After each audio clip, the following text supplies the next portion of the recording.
this is where we left it, essentially with the slurry of putty that we made up there to fill in some of the wood grain that you can see, and some of the thicker bits that I've done there where there was sort of more notable holes. So we'll now just get this sanded off and see how it looks from there.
So you can see on the back here amazingly well, this is what the filler was really needed for. You can see that's now sanded. I mean, this is just 180 grit paper that I was using there, so fairly fine admittedly, but you can see this is now, well, you can't see, you'll have to take my word for it, this is nice and flat now.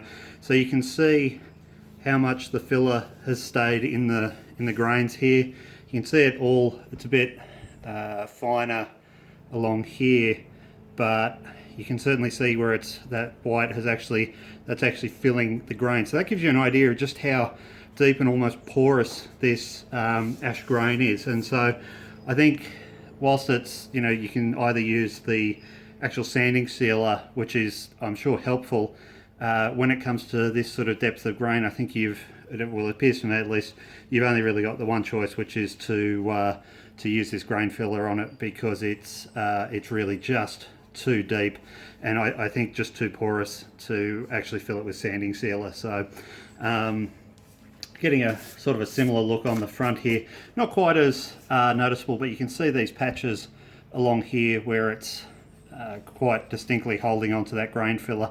So it's well, I mean, I'm sure you could get by without it, but I think if you want to give your paint the best chance of looking tip top, then this is really a necessary step.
So just one thing that you may or almost certainly haven't noticed, but as I've been sort of going along with the build, I've been getting progressively more fastidious with actually cleaning up the dust as I go with the vacuum there. And the reason I've noticed is that essentially at every step to get the body and everything else looking right is the requirement to essentially clean off the dust before you go on with the next area. And the more that you've got lying around, the more it gets into everything, and just sort of every time you put the body down, it'll just pick up more dust that's got to come off later. So it seems to me to be worthwhile to just spend that bit of time just sort of cleaning up as you go with the dust, because particularly as I've gotten into the different types of filler and the sanding sealer, there's become progressively more of it.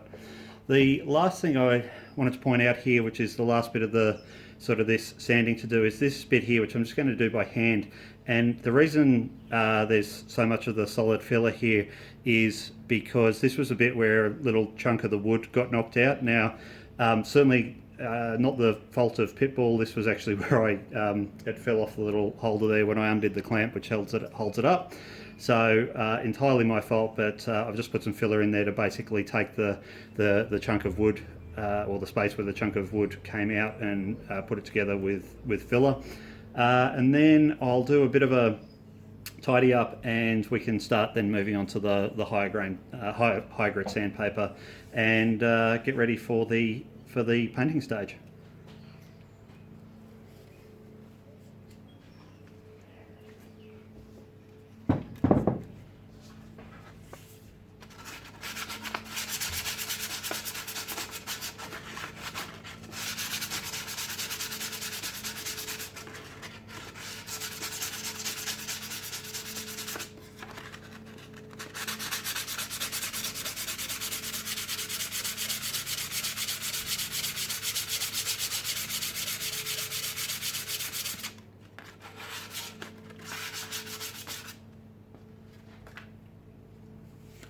Whilst it might appear slightly dangerous here, the way I'm using my fingers, I'm actually trying to essentially just use the weight of the sandpaper almost on it just to get it started. So I'll use a sponge block once we get into the final shaping, but I just want to be just really, really delicate just with the, as I say, the weight of the paper, just taking it off so I can start the shape, and just check I'm not going to take a chunk of this filler out as I go.